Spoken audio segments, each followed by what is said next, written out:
Welcome to TMS Insights. It's the start of September, which means we've had the reporting season and we're here to bring you all the news that happened over that very busy period of August, and particularly because we spoke mid-month, what happened at the back end of August. And when we come to look at it, really, it turned out to be a very good season, Ben, and most companies at least got and quite a lot exceeded expectations. Absolutely. I think the wind up of the stats were that about 79–80% of company grew their earnings last financial year, and 80% of companies beat the market's expectations.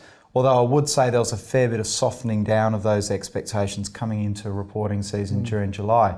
The overall figures were that earnings per share, which is profit per share, grew by 6%.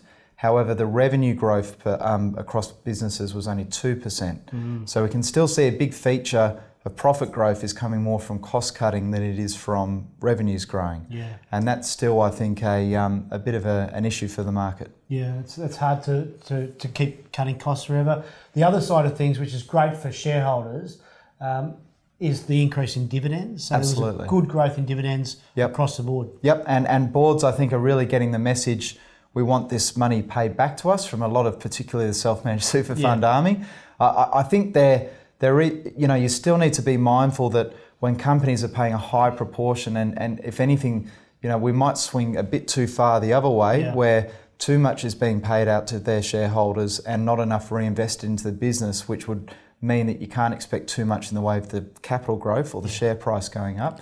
But for the moment, I think CEOs are still fairly cautious and happy to reward shareholders for sticking with them. Yeah, no, that's definitely a theme.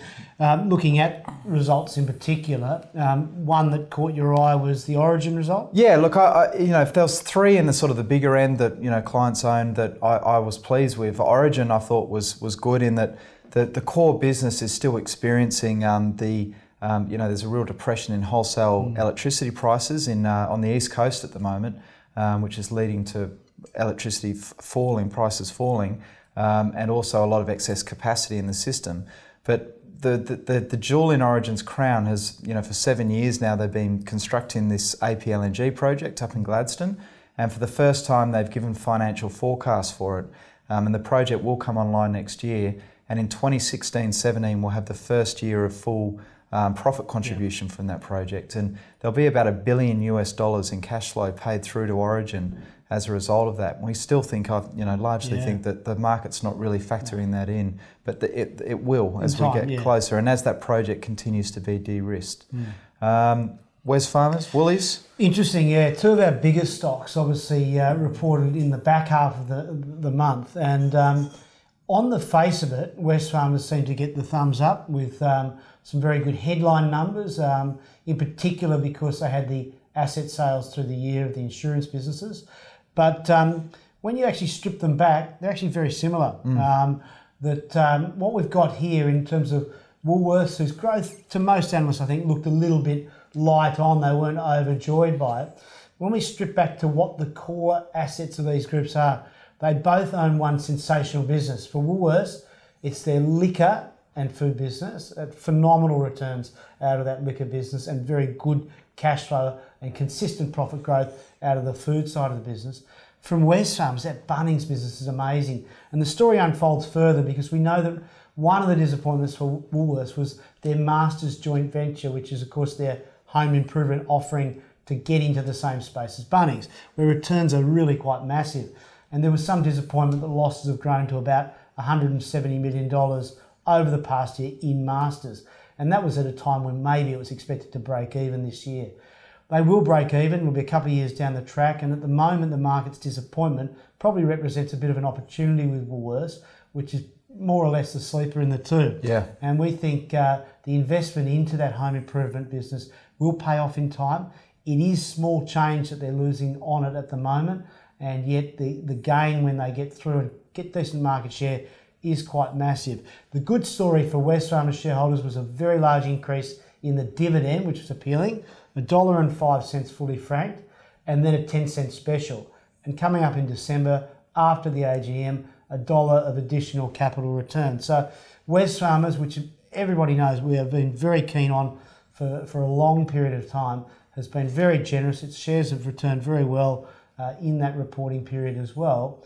But we don't want to just look the other way while Woolworths is actually presenting actually a very good opportunity as well. Yep, agreed.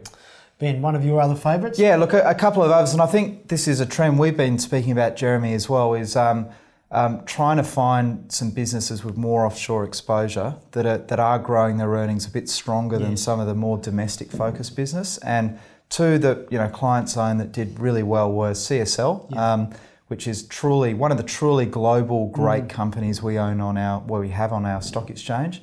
Their result was very pleasing. The outlook was quite bullish. And they're about to restart a fresh $900 million on-market buyback, which will support the share price. But we've already seen the share price bounce $10 per share since that result came out. And secondly, Seek, which has been more of a mid-cap when we bought it, but now is becoming almost an ASX 50 share. And they grew their revenue 22%, their earnings 29%, and their dividend 33% in the last year. And now the international business makes up half of the revenues of the overall group, and in a couple of years it will make up half the profits of the overall group. And they're the businesses I think we're thinking we want to push toward, given we see more growth offshore at the moment than domestically. That's right, we see more growth, and we've really got a basic view that at some stage over the next 12 to 24 months we'll see the Aussie dollar lower, which will be a tailwind for earnings on these companies.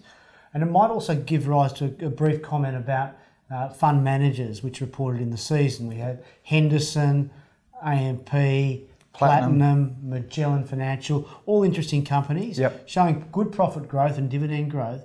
But again, they're going to be beneficiaries of a bit of a push from Australian investors to further offshore. And we're interested in talking to clients both on the equity level and the investment in international equities level. Definitely. And when you think of all the money that's going to go into super, I think the super pot will triple in the next 20 years. Our market is just not big enough to contain all that money, So, our market makes up 4% of the global market, and there's a lot of other big companies, great companies out there to invest in. They're just not domiciled on our stock exchange. So I think logically a lot more money will go into international share funds in coming years, and these are the guys that have the track record that planners are familiar with and comfortable for their clients to invest through, and they should do well in coming years, although they will ride the cycles of the market. There will be the highs and the lows, but we're certainly keen to talk on both sides with clients about that. We're also keen to talk about what's going on in the interest rate end of the market. We've talked about dividends and how they've been such a focus. They're more in focus than they were when we spoke last time, because bond yields and bank bill rates have fallen again, and they're really very low at the moment. There's an increasing panic out of cash almost into something else. And a big offer in the last month was the Commonwealth Bank Perls VII offer.